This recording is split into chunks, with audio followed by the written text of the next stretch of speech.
Jean-Pierre Galvez, présentation des chiffres de la conjoncture économique dans les Alpes-Maritimes. La situation est morose et l'artisanat n'échappe pas à cette crise.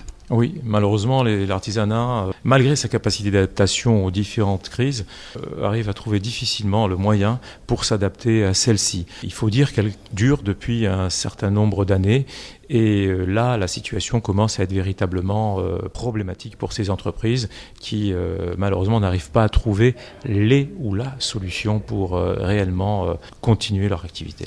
Pourtant, globalement, au premier semestre, la tendance a été plutôt une stabilisation, à la fois au niveau du chiffre d'affaires que de l'emploi. Absolument, y compris dans certains secteurs avec plus de points. Mais il arrive un moment où, effectivement, lorsqu'on voit qu'on a un premier semestre qui est bon, et puis le deuxième semestre où tout s'écroule et on a une problématique au niveau de l'activité, alors là, forcément, le moral en prend un coup et c'est beaucoup, beaucoup plus compliqué.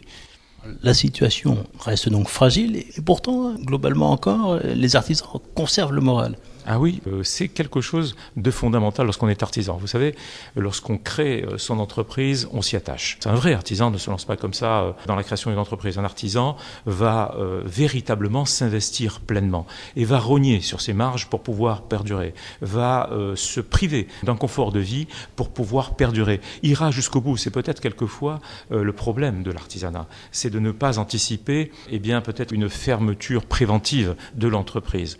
L'artisan s'accroche jusqu'au bout à son travail. Ce sont des personnes courageuses qui s'investissent pour l'économie de notre territoire et ne prennent pas le temps de bien réfléchir, le nez qu'ils ont dans le guidon tout le temps, où ils passent de la production à la commercialisation, à la fabrication, au service, etc. et ne prennent pas le temps suffisamment de réfléchir peut-être à d'autres points très importants pour l'entreprise. Alors cet été, le crédit impôt compétitivité et emploi a produit ses premiers effets et pourtant les artisans n'en ont pas profité pleinement. Alors c'est dommage parce que cette mesure a apporté une bouffée d'oxygène pour certaines entreprises. Malheureusement, a laissé sur le bord de la route d'autres entreprises, des entreprises qui n'avaient pas de salariés tout simplement. Donc c'est dommage. Et sur notre secteur, sur 60 000 entreprises, à peu près la moitié n'ont pas de salariés. Donc il faut le savoir. Et c'est important que les mesures gouvernementales visent l'ensemble des entreprises et pas simplement certaines entreprises.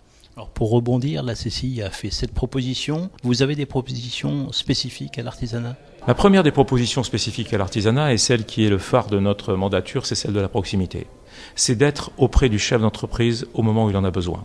Je considère qu'il est important pour nos services, pour nous-mêmes, d'être près du chef d'entreprise. C'est pour ça que nous multiplions nos actions sur le terrain. Nous menons une action phare qui s'appelle Charte de soutien à l'activité de proximité, où nous travaillons avec l'ensemble des communes du département. C'est-à-dire que nous nous rendons auprès des maires qui le souhaitent pour aller à la rencontre de cet artisanat du haut et du moyen pays, pour leur apporter notre expertise et notre aide, bien sûr, sur le plan de l'entreprise. Je dois dire que l'accueil est extrêmement fort et demandé par non seulement les élus, mais aussi par les artisans, puisque nous pouvons solutionner un certain nombre de problèmes, délocaliser des formations, leur apporter toute aide utile sur le plan administratif, sur le plan financier, sur le plan de la gestion également. Et ça me paraît fondamental.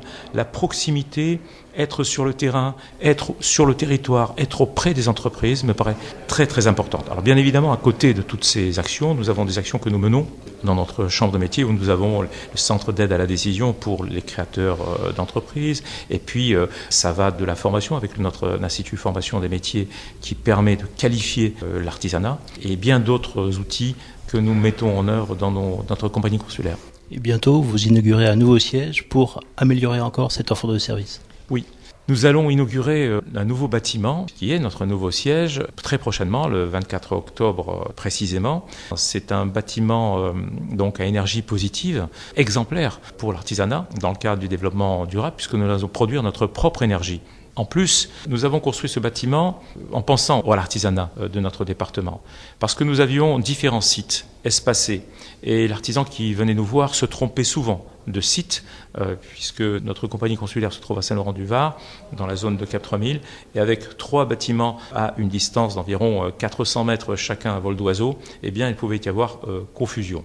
Aujourd'hui, nous avons réuni les sites sur 3 bâtiments qui ne sont distants que d'environ une 50aine de mètres. Et donc, l'artisan qui vient chez nous peut tout trouver à proximité, d'où cet avantage. Voilà.